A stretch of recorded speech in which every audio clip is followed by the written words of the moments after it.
Hello, welcome to What's Your Story with Diana. Today's video is actually going to be in English because I'm going to talk about my PMP experience, as you might have already guessed from the thumbnail. And the reason I'm doing this video in English is because I think this will be useful to a wider audience, because when I was looking for PMP examination prep, I could not find a video where people talked about PMP from an agile point of view. As many of you might know, I have a strong background in Agile. I've been working on Agile teams for the last 10 years on multiple roles in multiple capacities across multiple industries. So this video is from the perspective of somebody with a strong Agile background, how to take PMP. For sure, it was a learning experience for me. So hopefully this video will be helpful for some of you.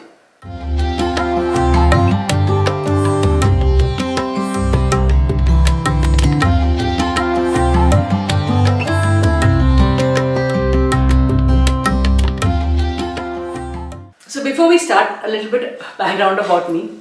I have close to 20 years of experience managing multiple programs and projects across multiple industries, like I mentioned earlier. I have used multiple methodologies like Scrum, Kanban, SAFe, and even Waterfall. I started out my career on the business side, and then after a layoff, made a switch to the IT side. It was very similar, business analyst on a business side versus business analyst on the IT side, and I played multiple roles of a Scrum Master, a Program Manager, an Agile Coach, a Release Train Engineer. I hold multiple Agile certifications, including the SAFe SPC. So I passed the PMP with, I would say, less than 2 months of prep, my first attempt, and above the target in all the 3 sections. First question was, what took me so long to get the PMP?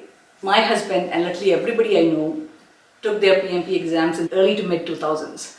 So back then I was on the business side and really feel the need to take PMP, so I did. And when I made the career switch, I ended up on Agile teams. And the Agile teams that I have worked on, not only the teams, even the org cultures, even the leadership mindset, all of those teams have been fortunate enough to work on teams that have imbibed the true meaning of Agile and work completely on the product mindset. I didn't really feel the need to take PMP, because why take a step back was my mindset. As many of you know, I was laid off earlier this year, and during my job search, I came across many job requisitions that ask for PMP either as a mandatory or nice to have.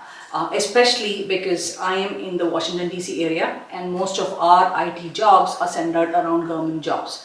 So literally, whether it was an actual government job versus a consulting role, literally every single one of them had PMP on the job rec. Seeing that the PMP was still relevant, I decided to take the certification. This was back in late February of this year. So to begin with, the PMP right now the exam is based on PMBOK 6, PMBOK 7 and the Agile Practice Guide. For PMBOK 6, I mainly used the training materials that I'm going to talk about soon to understand PMBOK 6. I did not read PMBOK 6. The Agile Guide, I read through completely. More than using it for learning, I wanted to see what PMI's perspective about Agile was. For PMBOK 7, what I did was, whenever I would take either a chapter quiz or a mock test and I would get something wrong that was relevant to PMBOK 7, I would actually go back to reference it in PMBOK 7 and read through the whole section.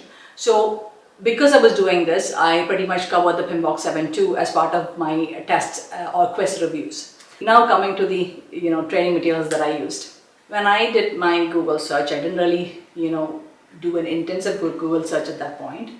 I read a lot of reviews about Andrew Ramdayal's course, and also on Amazon they were selling a book, and literally every comment on there raved about how great the book was. I personally learned much better from a book rather than watching videos, so I thought that was the right choice for me, and got this book. This book comes with an online course that you can access from his website. I think there is a similar class on Udemy from the same person. That just has the online version of the class. My personal recommendation, you don't need the book. And the reason I'm saying this is because even with the book, you still have to watch all his online videos to get the 35 hours credit for it. 35 hours credit that you need for PMP. So you are better off with the Udemy course, which is cheaper than the book. So I started, reading the book without realizing that I had to watch the online video. late Feb and then March, and then I got a job. So I kind of dropped the whole PMP prep and started concentrating on my new job. As we came close to the year end, I thought, this is something that I had originally thought about doing, completing this year. Why don't I focus on and get my PMP done? So I started, taking the book back up in October. That's when I realized that I have to watch all the 35 hours online, and I completely switched to his online version. Use the book mainly, in case I wanted to reference something visually, but all of the information that's in the book is covered in his online class. I also had access to Rita Malkahi's online book version, and the course is very similar. They also have all these chapters, chapter quizzes, and have a simulation exam. Even Andrew's course has a simulation exam. I had the access to RMC's materials from my work, and I did not read through RMC's book per se, but I attempted a few chapter questions, and I did not like the chapter questions. But that said, I did like RMC's final exam, the mock test, much better than Andrew's mock test. And the reason being, I felt Andrew's tests were on the easier side compared to the actual exam. This topic is always very popular among PMP aspirants as to which training is better. Because I had access to both RMC's and Andrew's materials, I would say go with RMC's, that is Rita Malkahi's. And the reason I'm saying is, I think the book or the material that RMC covers is a bit more deeper and wider than Andrew's. There were some things that, either in Andrew's book, I thought it was kind of quickly referenced, or didn't really emphasize on it, but it was there on a couple of practice questions that I did, not only from RMC's, but also, other YouTube channels that I was following. That brings me to another very important resource that was very helpful to me for the preparations. That is David McClellan. Sorry if I'm butchering the last name, but I will add the link to his videos in the description.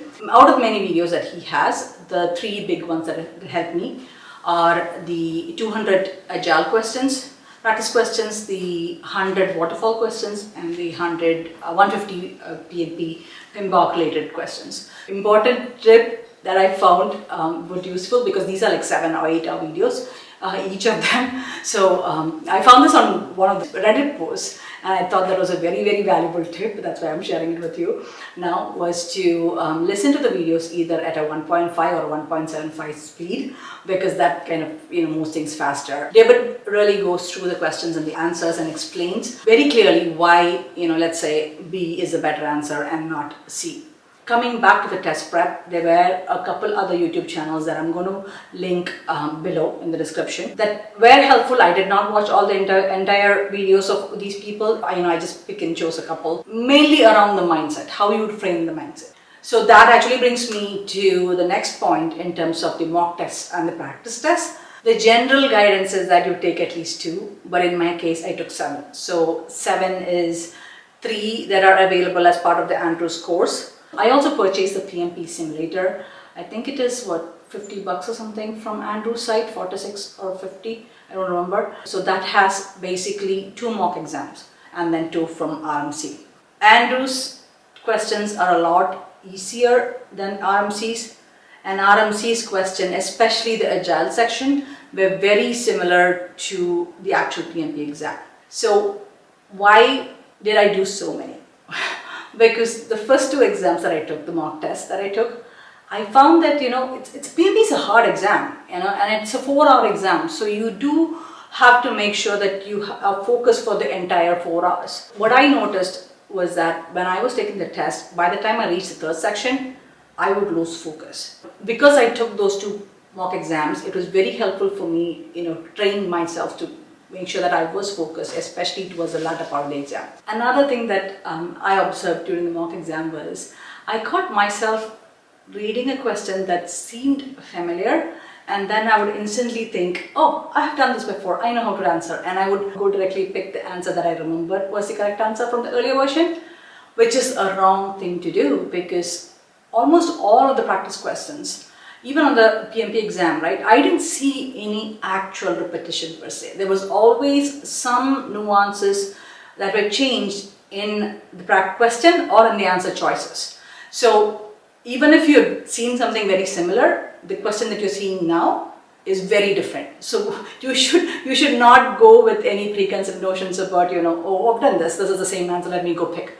So whenever I could not have a clear answer, which out of the two was the better choice, I would mark the question for review. And then once I was doing the review after taking the test, even if I had gotten that review question correct, I would go back to the book and read to understand why the choice that I chose, which is correct, would be better than the other choice. I think that really helped me solidify my understanding of the material, because even for the right ones, if I was not 100% sure, I was going back and reading and understanding thoroughly why the choice was better than the others. The next biggest thing about PMP that you need to mention, that everybody mentions, is the mindset change.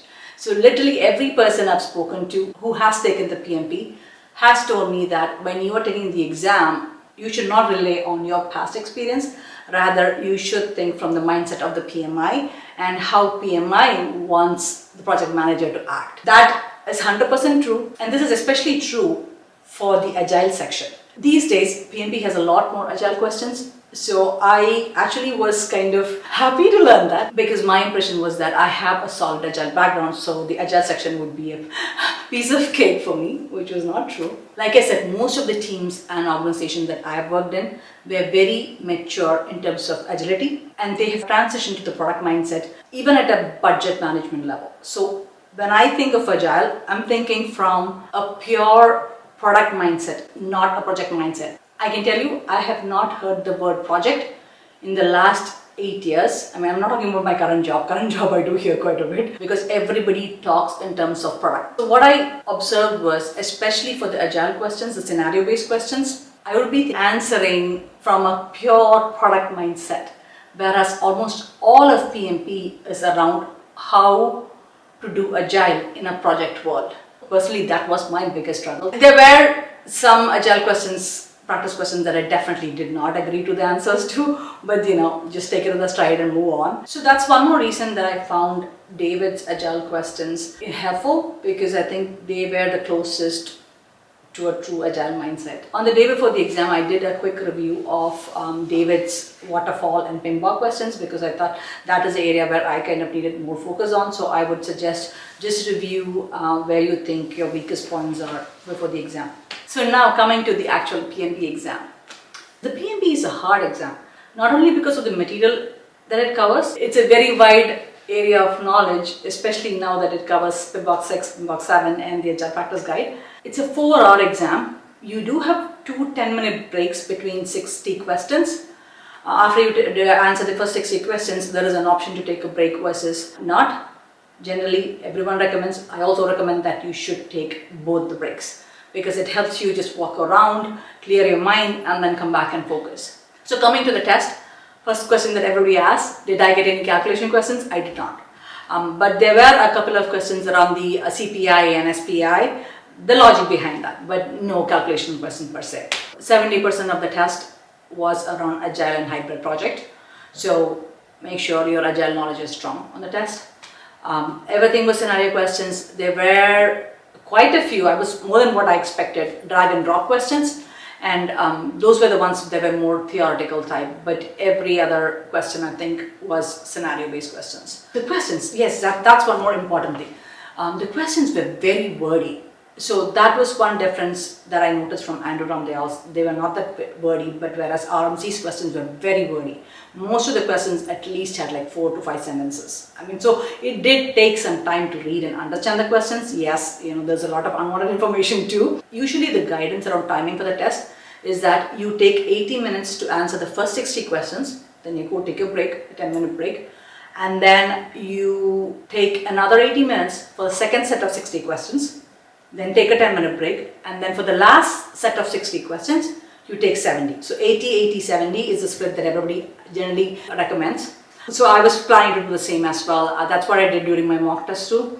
But what happened was that I ended up taking 90 minutes for the first 60 questions. And then I took my break, and I knew I had to pace myself differently because I had used up the extra 10 minutes there in the first section. So the second section, I made sure that I completed it in 70 minutes. For both section 1 and section 2, I had enough time to go back and review the questions in detail. In section 3, however, the time was really tight because I only had 70 minutes. I wanted to make sure that I had time to go back and review, but then I literally ran out of time. I finished with 1 minute left for the exam. I could not really read all of the questions 100% in the third section when I was reviewing the choices. Luckily, I didn't have that many for review in the third section, but so make sure when you practice, time yourselves with that 80-80-70 window when you're doing a mock test. So that would definitely help you pace yourself on the exam. I took the exam online at home because my target was to finish off the exam before my Christmas break, and I could not find a center that was close to me that had an open date available at all. If you are taking the exam at home, ensure that you have a very quiet space. Nobody's allowed to walk in the room, so make sure that your kids are not home and everybody knows to not call you during that time. From a system testing point of view for the exam, they do ask you to test the system before the exam. I think a couple of days before the exam, which I did and I passed. But then when I logged in, they tell you to log in half an hour before your actual test. When I logged in, I had an issue with my internet connection, and the system did not work in the beginning. Very weirdly, I don't know why, we never have internet issues, but that day my internet connection seemed wonky. I had to restart my router. After that, it was fine, but just be prepared for that mentally too, in case you run into issues. There are a set of rules in terms of that you should not read the questions aloud, which is fine for me because I generally don't read things aloud. I read it in my mind. You're required to kind of not move around. So that was one thing that I was very cautious about, because I generally I move my hands around, as you might have noticed in the video. So that is something that I was a little bit cautious about. Even when I was taking mock test, I would practice the same way, that I don't move my hands, or I won't read the questions out loud, just in case. When I logged in, they ask you to take 4 pictures. Usually that's what the PMI website says. But a person who was monitoring my exam asked me to literally lift my Mac desktop and show a 360-degree view of my room. I mean, I did what she said to do. She especially asked about the corners of my desk. I cleared everything out of my desk. I cleared my second monitor, my laptop. There's nothing on my desk, no paper, nothing. So I think because I did all of that groundwork ahead of time, there was not a single issue. I did not get a single warning during the test, the whole 4-hour test. I took the test on a Sunday morning. I think I was done by around 1:30 or 2, and I got the results the next day after 12 p.m. So just under 24 hours I got the results. To summarize my PMP experience, it was a very humbling experience, like I said. Again, this is purely my perspective. I'm sure there are people who disagree with this. The PMP version of Agile, I think it focuses more on the best practices from the Agile side, or the most commonly used Agile practices, how you can take those and implement it in a project work. So coming to me, I think that was a new learning for me in that sense. From what I've been used to, that is different. And I think it's still very, very relevant, especially in my current job, and also there are a lot of companies, and especially the government world, due to multiple constraints, they still have to follow a project-based delivery method, but they do want to imbibe the best of Agile and make sure that it works for them in the project delivery side of it. So definitely it's a valuable skill set, knowledge and certification to have. I would encourage people to take it even in this day, even with people who have strong Agile backgrounds like me. And to close it off, I would say never pass up on an opportunity to learn, because there is so much to learn in this world. You will definitely gain a new perspective from your experience. So hopefully this video was helpful to at least some of you. Thank you so much for watching, and please comment either below or I can add my email in the description. Email me if you have any questions. I am happy to answer and help in any way I can. Thank you for watching.